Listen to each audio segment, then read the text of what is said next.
and welcome to the Arabic Hour. My name is Ghanwa Hakim. Today, our focus is Syria, and we're happy to bring you again Mother Agnes Mariam with coverage of her presentation on the Syrian Crisis that was held recently at the St John of Damascus in Dedham. Mother Agnes Mariam is Mother Superior of the monastery of St James the Mutilated in Syria, a Melkite Greek Catholic monastery in the town of Qara in the Homs diocese of Syria. She has been living in Syria for 20 years and has been reporting actively on what has been going on in the war-ravaged country. Today, she provides an eyewitness account of the current conflict in Syria.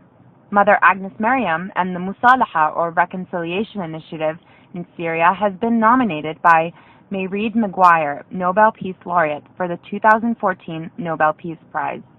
Mother Agnes's trip to Boston was sponsored by the Syrian-American Forum, New England chapter.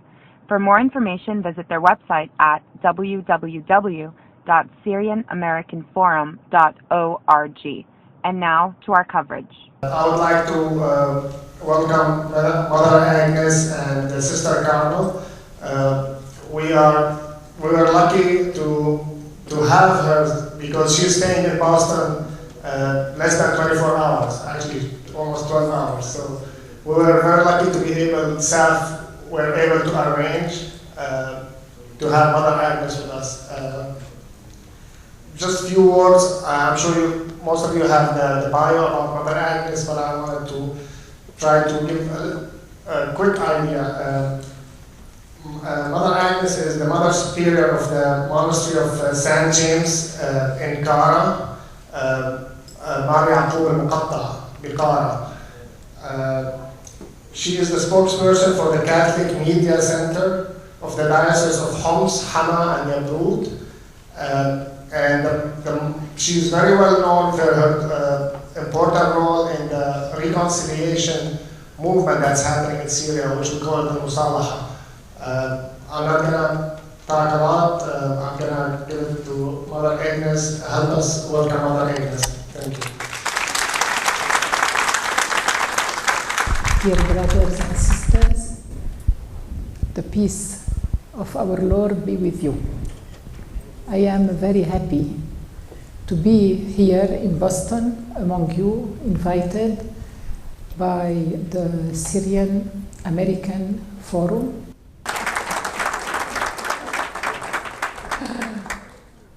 I would like to show you this PowerPoint projection that can give you an insight, a kind of glimpse of the situation, already you know it, I am sure, of the situation in Syria, but also of what really can be done. Because in the midst of such a destruction, such a disaster, one asks itself, what can we do? No, we can do a lot, and we are here to say it loudly.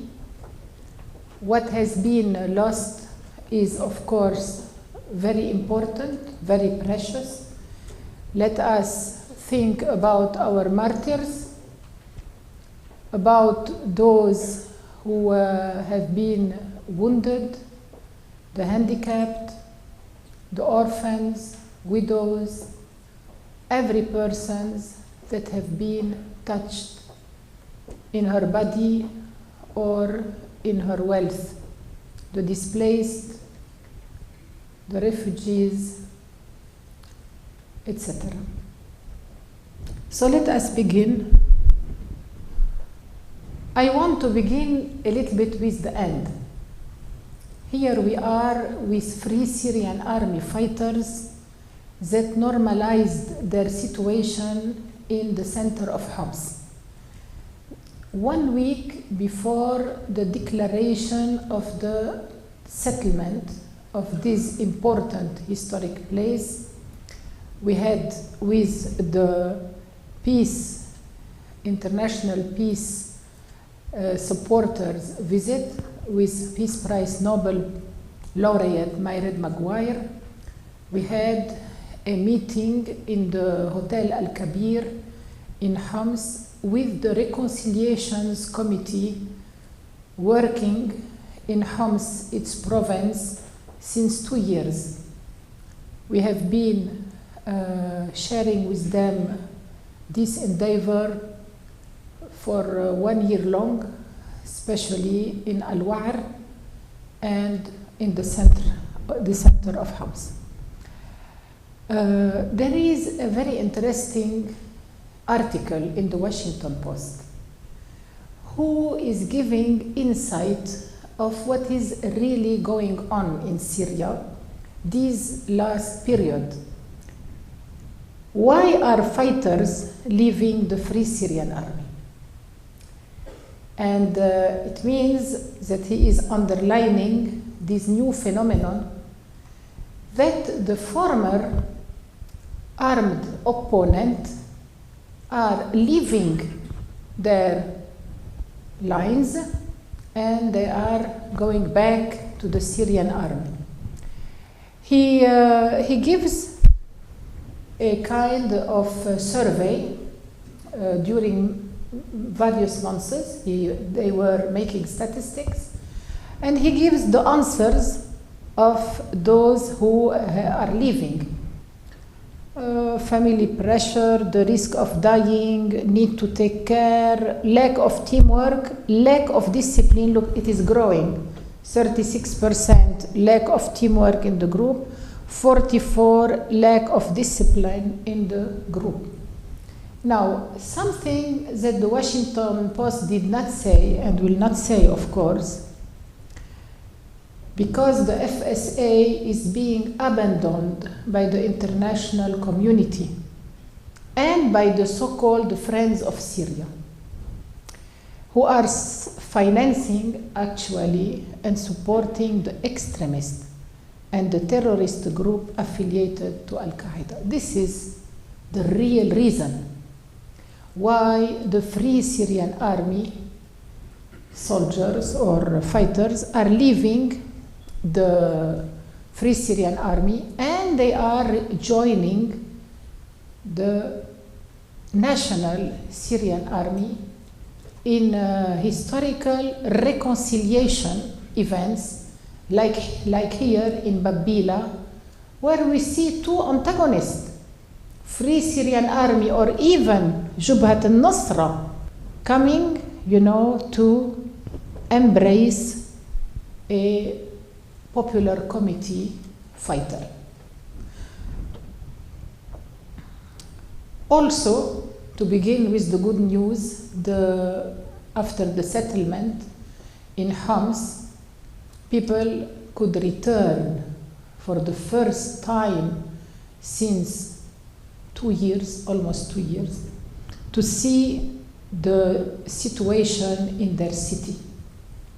Of course, they have been hurt by the damages in their cultural heritage, their religious sanctuaries, but you see that they are happy. They can now begin to clean, to put order, to turn a page and to look to the future. Look, he is coming with his derbaki. I found this picture very expressive. Yes, there is hope in Syria, despite what those hordes of terrorists have sowed everywhere. I would like now to share with you my story with reconciliation. Reconciliation today is the mood of the Syrian people and of the Syrian government, and let us hope that it will become the mood of the international community, despite the so-called Friends of Syria.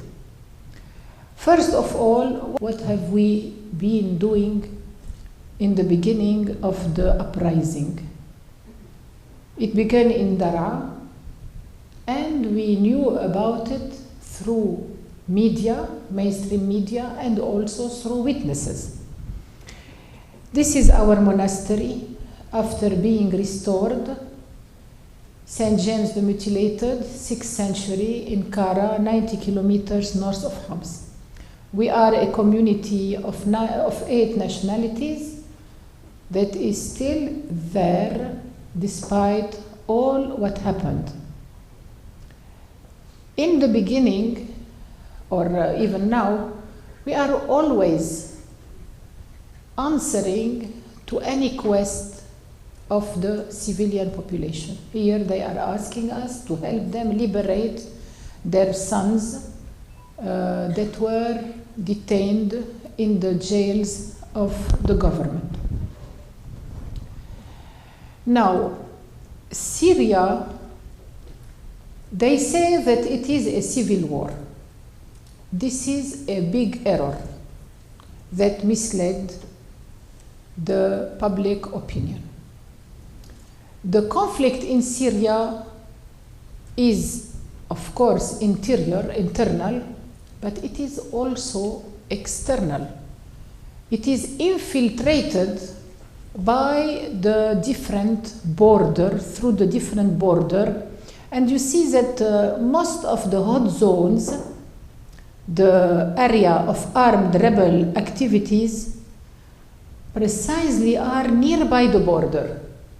In the south, Jordan, in the west, Lebanon, in the north, Turkey, and in the east, Iraq, from where flew the hordes of the ISIS, the Islamic State of Iraq and Syria. The Syrian territory is torn apart.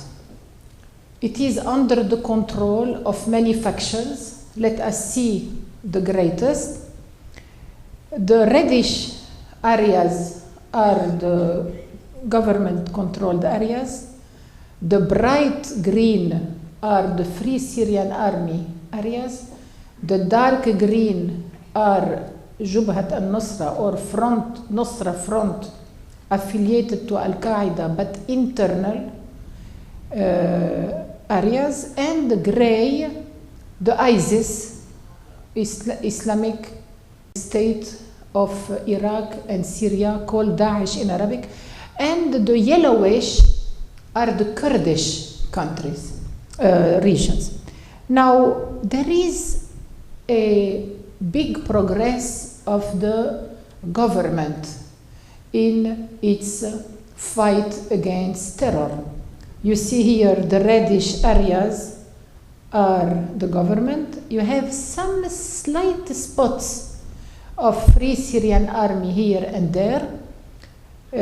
You see that Jubhat al-Nusra is still taking province of Idlib and Aleppo, and all the long of Euphrates. Then you have ISIL that is in expansion, arriving to the border, and the Kurds here are not mentioned because there is a kind of agreement with the government. You see how, the situation is evolving on the ground, going toward more stability, more control of the government on the Syrian ground. Now, I would like to highlight something that is almost ignored by many people who are interested by the Syrian situation. The fate of civilians.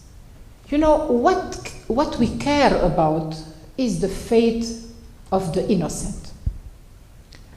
Those who are just having to pay the high price of such a conflict. Since the beginning of the uprising, the method has been always to infiltrate urban areas and slowly by slowly to transform them into battleground. This is against the Geneva Convention, because an urban area is a compound where civilians are living with children, women, elders, sick people. When you come and you transform this environment into a stronghold from where you can launch attacks on the army, you are putting into danger this place, and you are allowing degradation to touch this place. So I will take here a study case, Bustan al-Diwan, Al-Hamidiyya, the center of Homs. It was so-called liberated in February 2012. In reality, it was liberated from its inhabitants. Those 2 or 3 days, we saw 80,000 civilians, most of them Christian, being pushed out of the city, willingly or not willingly. The degradation of their habitat, how they take the road of exile, families that were before self-sufficient become assisted, and the welfare is necessary to feed them. They have to stand in queue. Look what a humiliation. And they have also to fill forms for the humanitarian agencies. Some of them will rent slums in populous areas like Jaramana, but everywhere the violence, the blind violence, will reach them through the terrible improvised explosive devices. We have seen hundreds of innocent people falling down, and every single Syrian family has one or more of martyrs. We met in Latakia a young girl, 35 members of her family were slaughtered. She remained alone. This terrible fate is not only upon civilians, but also it touches our sanctuaries, churches, mosques, synagogues, shrines. Our churches are desecrated, sometimes out of combat, and the mass destruction arrives to all the infrastructure of the state. Factories, power plant, pipelines, hospitals, schools, monuments, whatever, museum, whatever. So the destruction is a point against the government. Look how he is shelling his own population. You see, since the beginning of the uprising, the world was trying to demonize the Syrian government. It is true. The Syrian government is employing jet fighters and explosive barrels, sometimes to destroy a whole building, like before yesterday on Daraya. A whole building was just hit. We don't have to justify a blind violence, but we have to understand that when those areas are transformed into battlefield from where heavy attacks are occurring on civilians and on security forces, sooner or later things like this will happen. So Syria is being destroyed inch by inch. More than 700,000 houses are destroyed. Sometimes, out of combat, the rebels, they also burn all what was safe, like the souks of Aleppo that are from the World Heritage, or this hospital in Jassim. They just, put explosive and they make it. They destroy it. Like also Al-Kindi Hospital. Like this, we have 100 public hospitals that were destroyed and more than 30 factories of pharmacy that were destroyed, etc., etc. More than 3,000 factories of so many skills in Syria have been dismantled to be sold in Turkey or everywhere. Every day, violence is hitting civilian population and civilian areas. And the shellings, blind shellings coming from rebel-held territories are hitting and killing every day hundreds of civilians everywhere in Syria. Of course, the international community is only highlighting what the government is doing without giving any real insight of what the terrorists are doing.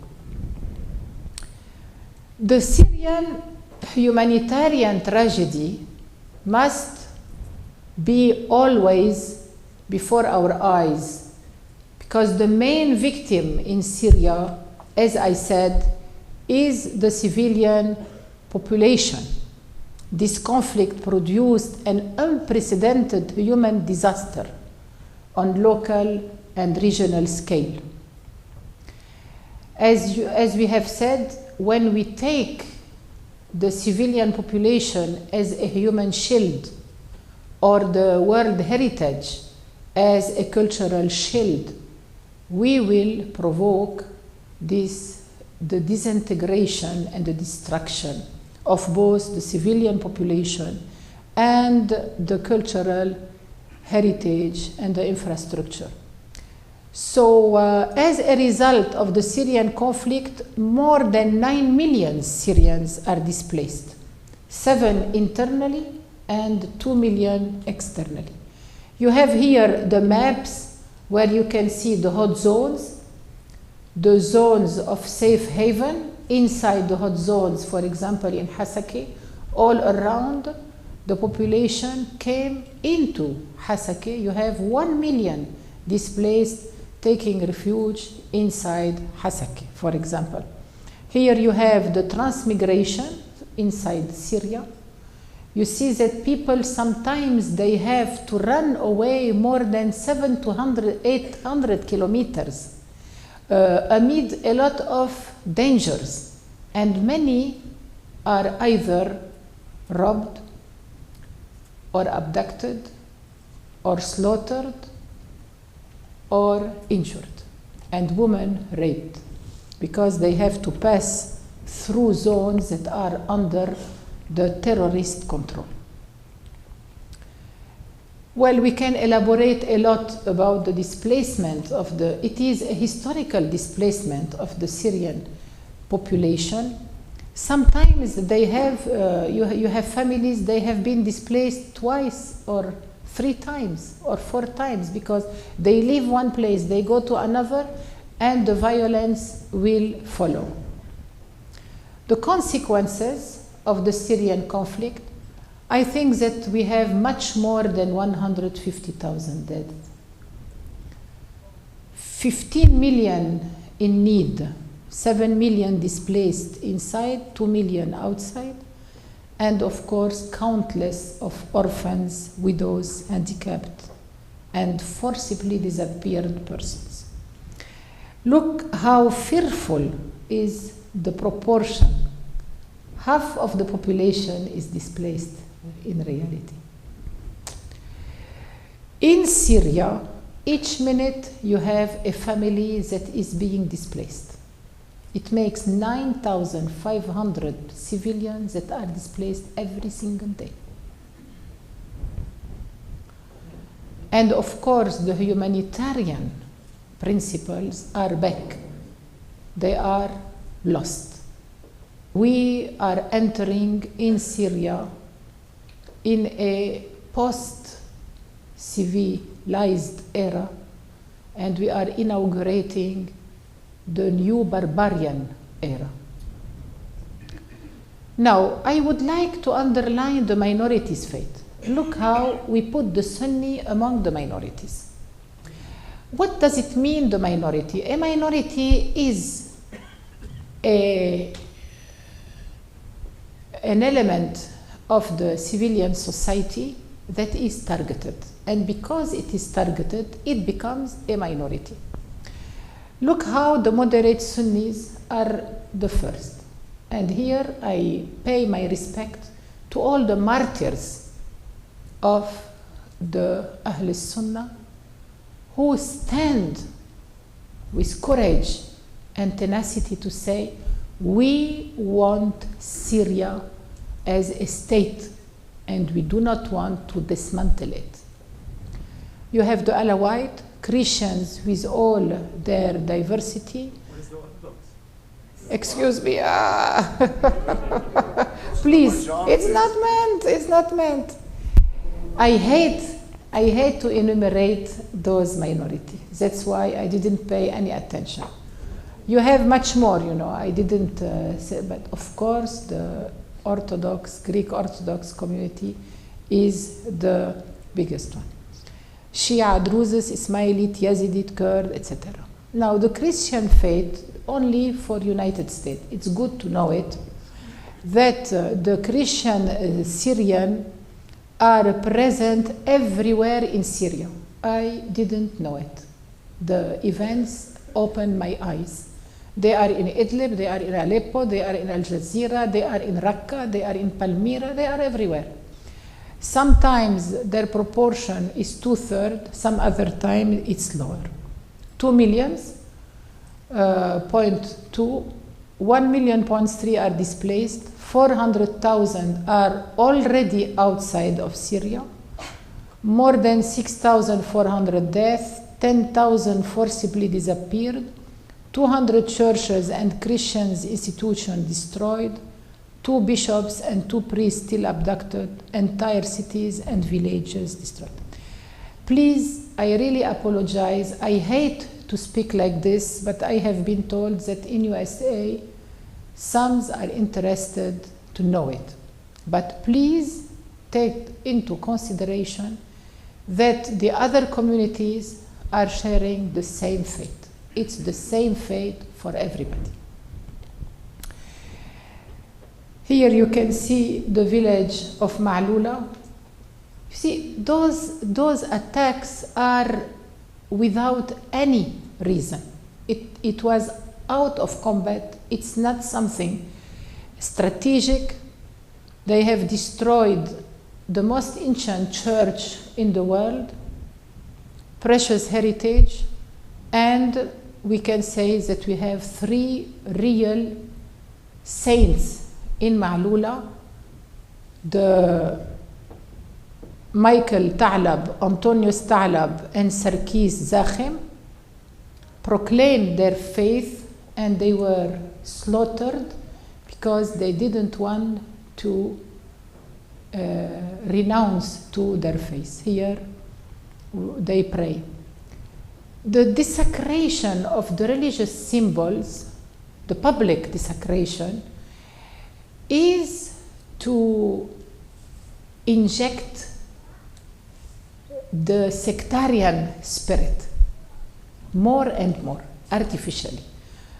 We have seen also, for example, shrines, Sufi shrines, are desecrated the same way. Now, the Takfiris. The Takfiris are the plague in Syria. Who are they? The Takfiri is a Muslim who decide that another Muslim is an apostate and he must be killed because he is unfaithful to Islam. Now, of course, they accuse everybody else to be unfaithful, and it is violent because it uses the sword to spread their own ideology that is not recognized by the real ulema, the real clerics in the Muslim world. Before the appearance of the Takfiris, we had violence in Syria. We have to say it. I will say it also later. Very early in the beginning of the uprising, terror began to spread everywhere. If you were not politically correct, you would be thrown by the window like this man in Nebek. Terrible executions were committed, and violence is getting more and more ostentatious and atrocious. Even crucifixions are back. Here in Raqqa, 3 civilians, 2 Muslims and 1 Christian have been crucified. And it is, well covered by the international media like BBC, Washington Times, World Today, etc. Beheadings are becoming everyday bread. How many mothers have told me, please, sister, they have abducted my son. Tell them not to behead him. Let them kill him normally. It is an added atrocity. It is an added and unjustified atrocity. Here, a program, public, they ostentatiously, they just show a head. It is between the war, intestine war between the rebels, and they behead the wrong person. Sometimes they play football with heads. And sometimes we see heads on the trees, hanging on the trees, or just sticked on the fences. I apologize, especially if we have here children, I don't know. There are some graphic pictures, but I am obliged to transmit to you the atrocity of what is happening in Syria, because we have to ask the international community to stop. And now, more and more, the punishment, the Takfiri punishment, is collective. Tens and hundreds are killed, are slaughtered, beheaded, raped by those, I don't know how to call them, here in Hadra. And it is mostly hidden by the mainstream media. It is hidden. They want it to happen, but they don't want to highlight. And this means compromise with those crimes. It's an international compromise in the crimes. You see. Like this, you have no more value for the human beings. It is less than an animal. And we have to raise and say, stop. We don't want the barbarian era to come. We don't want it. You want it? Go. Go with it. Now, it is false when they come here in United States, they bring wash you, to tell you the Syrian people, they want freedom and democracy, and you have to pay for the opposition, and you have to donate for the opposition, and you have to help the opposition get rid of the Syrian government. They are lying. They are lying to themselves, and they are lying to you.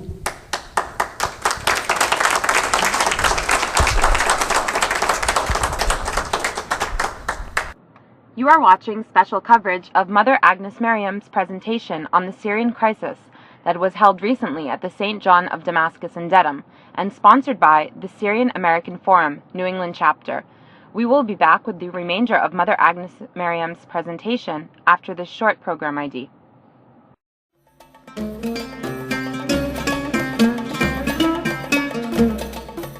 You are watching the Arabic Hour, a program of news, views, culture, cuisine, and the Arab-American experience. To view today's program or any previous programs, log on to our website at www.arabichour.org.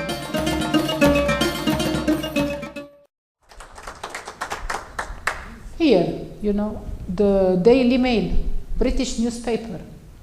He went to the rebels to tell them, but what are you doing? Why are you committing all those atrocities? Where is the democracy? Where is the freedom? And they got this answer. It is important. It is written. It is said every day, everywhere. We do not seek freedom and democracy but the Islamic Caliphate. What is a caliphate?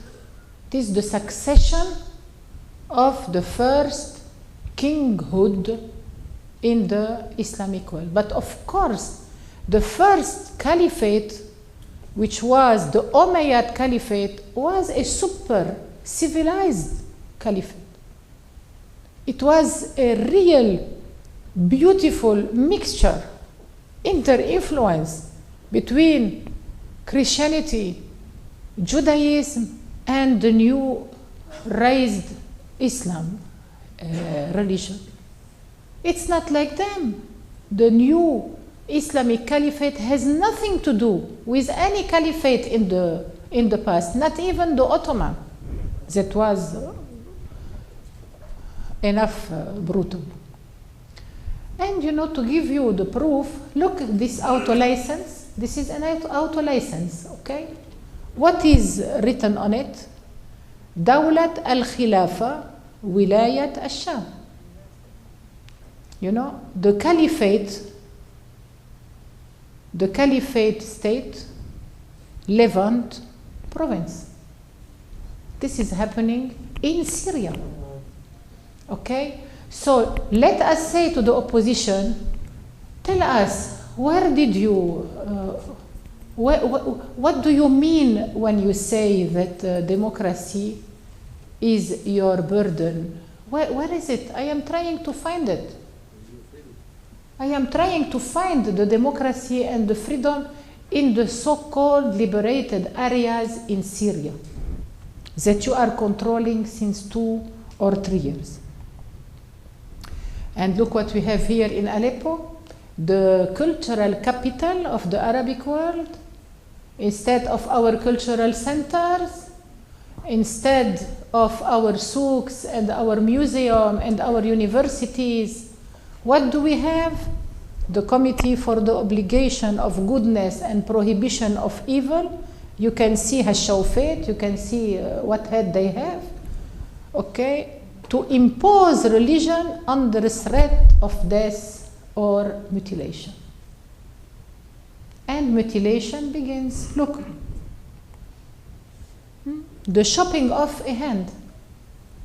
A Syrian citizen has had his hand cut by the Committee of Obligation, to oblige, While in the Quran it is said, La ikraha fi din, no obligation. You cannot impose. You have also, this has been really published everywhere, how the ISIS takfiris went to the Christian of Raqqa. You know, they are in Raqqa since the beginning of the Christian era. Raqqa is Sergiopolis. It is a city that bears the name of a Syrian martyr, Saint Sergius.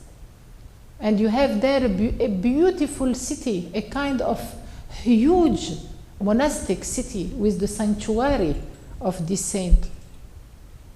So they say now to the Christian, or you convert to our Islam, or you pay gold on a monthly basis, or you will be killed. This is freedom.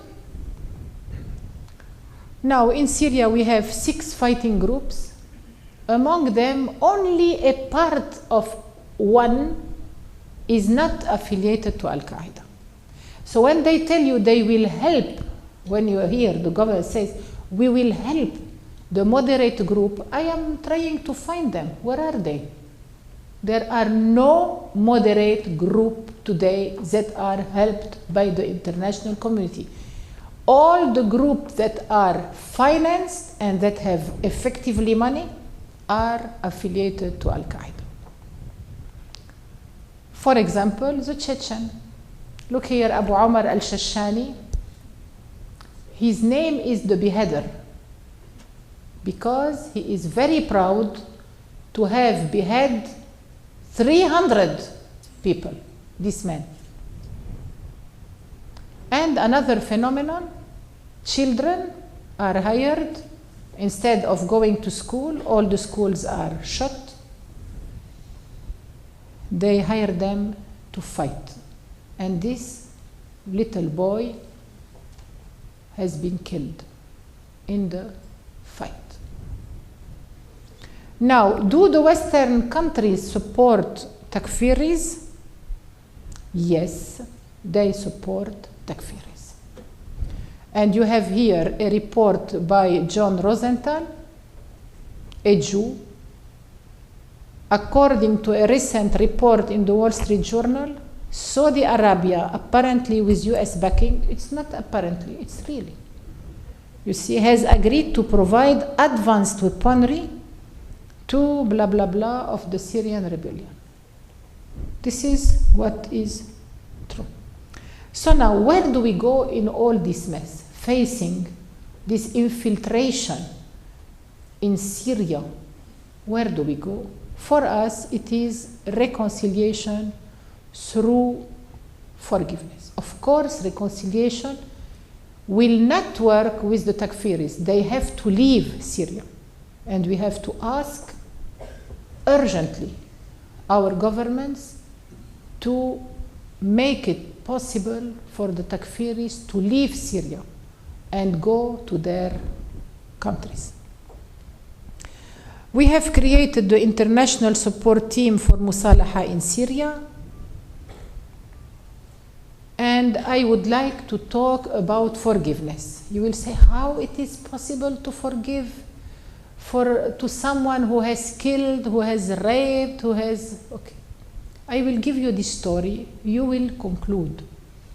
When we were negotiating last year the settlement of Al-War in Homs, there was a little man, you see the arrow. His name is Abu Fayyad. He has one only son, Fayyad, 20 years.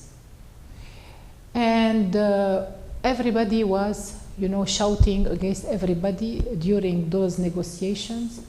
So at the end of the day, he raised his hand and he tells us, please let me speak. My son Fayyad was abducted. He remained 6 months, disappeared. Finally, we got a telephone call.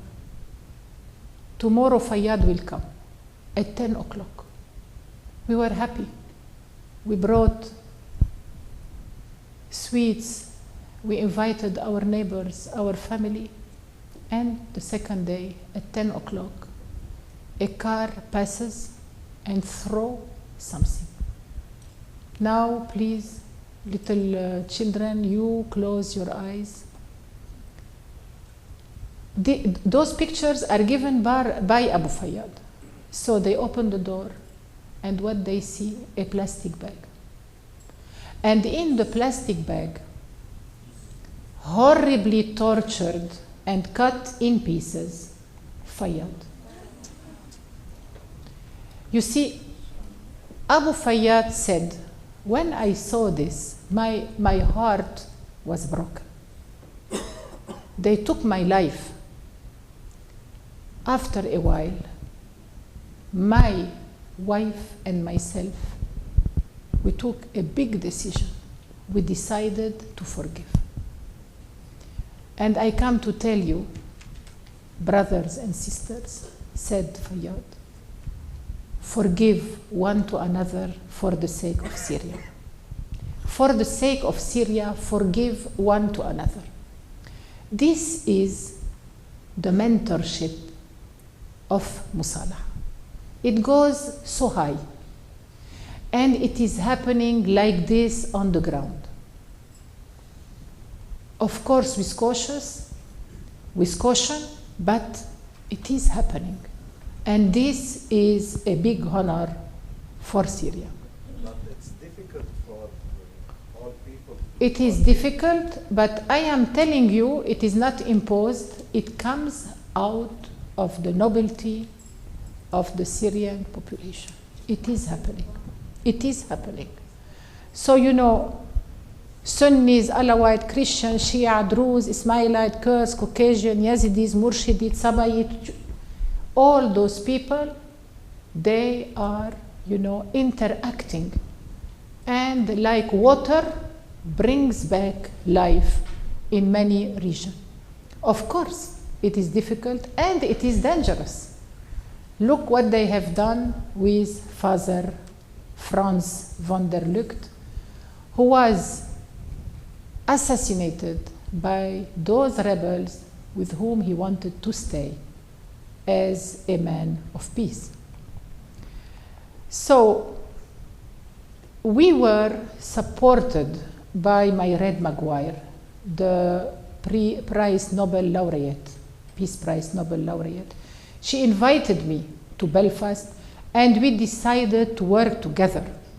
And soon after, she visited Syria, May 2013, and now in April 2014, visiting authorities in Syria, but also opposition in Syria, with loyalist tribes, with opponent citizens, addressing words of peace everywhere in hot regions.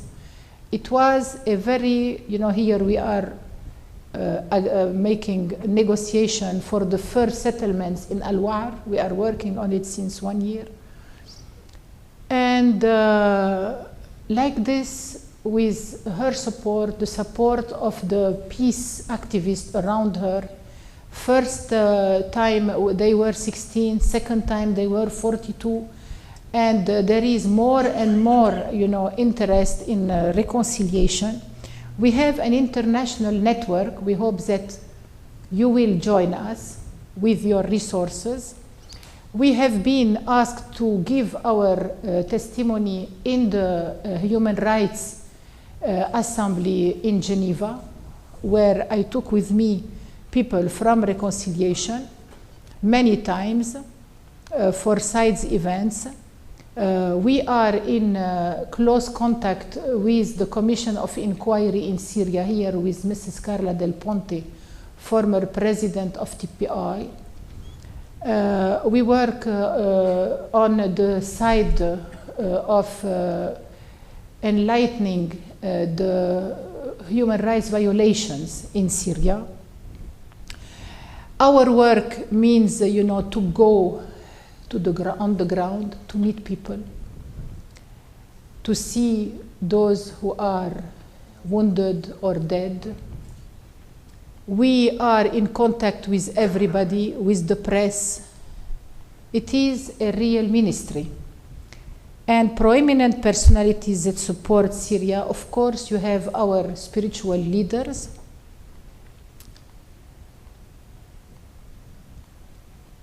We have also governments. You will be very surprised to know that the Italian government, the Australian government, the president of EU, support reconciliation. Many of the World Summit of the Peace Nobel Prize, they support Mussalaha. Here we are planting in Warsaw the tree of peace, and we hope everybody will go to plant it in Damascus. Now I would like, before finishing, to show you a very historical case of a Mussalaha output. It is the evacuation of Muaddamiyya. Muaddamiyya is a rebel stronghold in the West Ghouta. It was besieged for 1 year, and on the Facebook of the opposition we saw that little children were starving. So in my way back from United States in December, I saw this. No, my way back from Australia in August, I saw this. I went to the Minister of Social Affairs. I told her, either you do something or I will take with me food and I will enter. Should you shoot me, I will enter. So we made negotiation, and finally the families inside Muaddamiyya said they want to be evacuated. So we got the green light of the government and of the families. The families were waiting for us inside. Here we are opening the barricades that was closed for almost 1 year. This is the barricade, and here we are taking it off. And you have a no man's land, almost 800 meters. But the families would not come because the rebels would not give them the permission, because no negotiation has been held with them. So finally, after hours of delay, I took a white flag and I began to walk in this no man's land, knowing that 12 snipers could shoot, because they didn't declare a ceasefire. Sister Carmel followed me with 2 mediators, and we entered among the rebels inside Muaddamiyya. We saw all the women in the field waiting under the sun, and here we are in the military headquarters, and we could see with our own eyes how this opposition is fragmented. Each one of them is belonging to a faction. They are not united, and very quickly they begin to fight. They begin to fight with big, heavy machines, and because the extremists among them wanted to abduct us and to judge our mediator and kill him. Finally, after praying a lot, this commander, he comes, and we are eating with them olives as a sign of peace, and we made the agreement, and the Armada began to evacuate. For 3 times we could evacuate 6,500 civilians, and the last day 550 fighters, they came to surround, to normalize their situation. It was a real historical moment. Following this, a lot of newspaper, they didn't know what to say, so they created a whole false story. But the reality is that when you bypass the barriers and you negotiate with Syrian people, you can be a bridge, and an agreement can be achieved. In all cases, the evacuation was the first step of the reconciliation coming back to Muaddamiyya, and it is working out. After this, we had the honor to be nominated for the Peace Nobel Prize by Mairead Maguire. She nominated me and the Mussalaha for this trophy.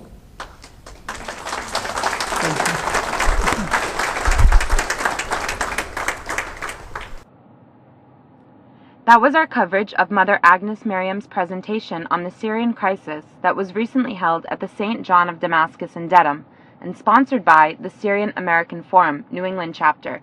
Stay with us, we'll be back after this short program ID.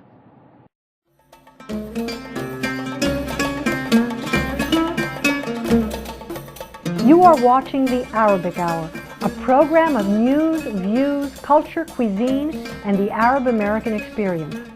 To view today's program or any previous programs, log on to our website at www.arabichour.org.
Thank you so much for joining us. Some stations will be leaving us, and we look forward to seeing you next week.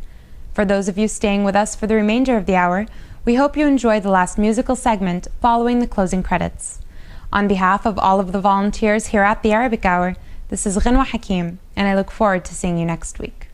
The Arabic Hour has been brought to you in part by the William G. Abdullah Memorial Library, a resource center for information and education on the Arab-American experience, the American Arabic Benevolent Association, ABA, an umbrella association for community endeavors, the Nicholas G. Barham Veterans Association and Ladies Auxiliary, providing veteran services, scholarships with community pride, and by our members as well as contributions from viewers like you.